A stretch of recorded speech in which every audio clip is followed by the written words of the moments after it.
Well, Madison, it's entirely clear here that the Malone administration has ended and the Scharfenberger administration has begun. We're getting an entirely different message here in Albany Bishop Edward Scharfenberger's first comments since he became the temporary administrator of the Diocese of Buffalo in the wake of Bishop Malone's resignation here. The temporary administrator is saying here that we need to look at things with sober eyes. We can't be afraid of the truth, even if it is damaging. We asked him a few questions here about Auxiliary Bishop Edward Grosch, who remains his auxiliary bishop here, a surprise to many here as he was implicated in many of these scandals here, according to the documents that came from the diocese. Here's what Bishop Scharfenberger had to say when we asked him about Bishop Grosch.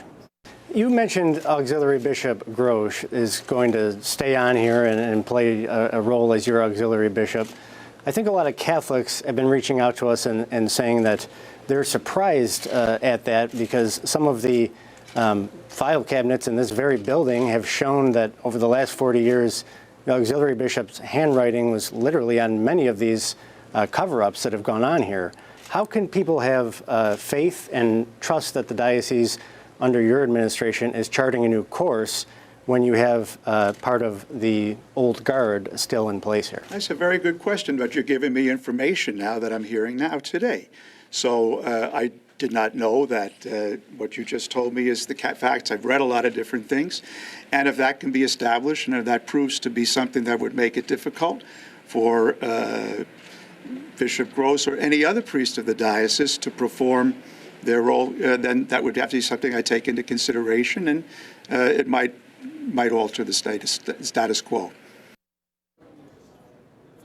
The tone of this speech was so much different from many of the speeches that his predecessor gave. We're hearing from whistleblower Siobhan O'Connor, who said she found it incredibly open. She said that she loves his clear empathy for survivors. It's touching, and if he is acting, he deserves an Oscar here. So it's clear that the initial reviews are positive. We also spoke with a sex abuse survivor who said that he's more of a straight shooter, it appears, than Bishop Malone, but he's still skeptical, which is understandable.